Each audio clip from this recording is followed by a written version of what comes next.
আমাদের বাঙালি সমাজের এক অদ্ভুত নিয়ম চলে আসছে বহুদিন ধরে। হ্যালো ভিউয়ার্স, আসসালামু আলাইকুম। যতদিন শাশুড়ি বেঁচে আছেন ততদিন ছেলের বউয়ের তার সংসারে থাকতে হবে। আলাদা করে নিজের সংসার করার অধিকার যেন তার নেই। সব কিছু চলবে শাশুড়ির নিয়মে, শাশুড়ির অনুমতিতে।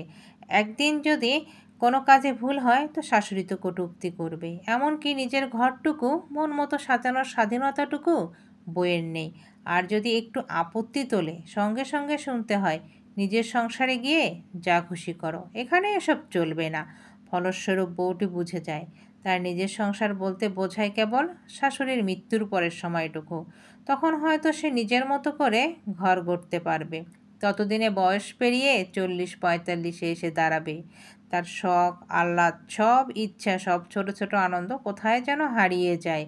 দিনের পর দিন সংসারের কাজ, সন্তানদের পড়াশোনা আর ভবিষ্যৎ নিয়ে দুশ্চিন্তা করতে করতে একটা সময় কপালের চুল পাকতে শুরু হয়ে যাবে।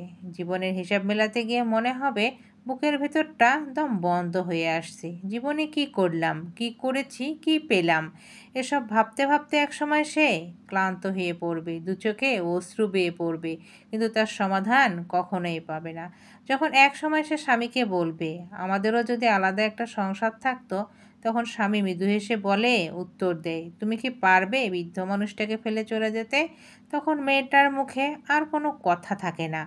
সব আশা, সব ইচ্ছা গিলে নিয়ে আবার চুপ হয়ে যায়। কিন্তু যে শাশুড়ির জন্য নিজের ইচ্ছাগুলো বিসর্জন দিল, সে শাশুড়ি কি একবারও ভেবেছে বউটির অনুভূতির কথা? বেশিরভাগ সময়েই না। বরং বউটিকে সারা জীবন মানসিক চাপে, ভয়ে আর আতঙ্কে বাঁচতে হয়। কখন কি ভুল হয়, আবার কখন কোন অশান্তি শুরু হয়ে যায়, এই চিন্তাতেই তার দিন কেটে যায়, বছর কেটে যায়। একদিন হঠাৎ মনে পড়ে যায় মেয়েটার স্বামীর সঙ্গে একটু আলাদা বসে গল্প করার মতো সময় তো তার হয়নি। নতুন শাড়ি পরে স্বামীর জন্য সাজাও হয়নি। দুজনে হাত ধরে বৃষ্টিতে ভেজাও হয়নি কোনো দিন। সংসারের ভিড়ে, লজ্জায়, জড়তায় কখনো রাতের আকাশের নিচে গল্প করাও হয়নি। অবশেষে যখন মনে জাগে আজ হয়তো একটু খোলা আকাশের নিচে বসে জমিয়ে কথা বলা যাবে, তখনই সে টের পায় স্বামীর সঙ্গে দূরত্বটা আকাশের মতো বিশাল হয়ে গেছে।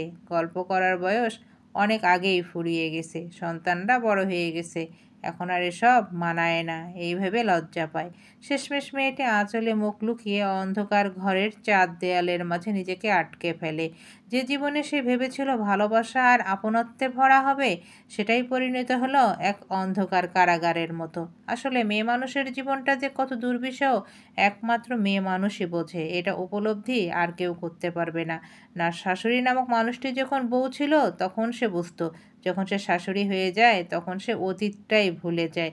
আর স্বামী, তার কথা কি বলবো, সে তো তার নিজের স্বেচ্ছাচারিতার বাহিরে কখনোই যায় না।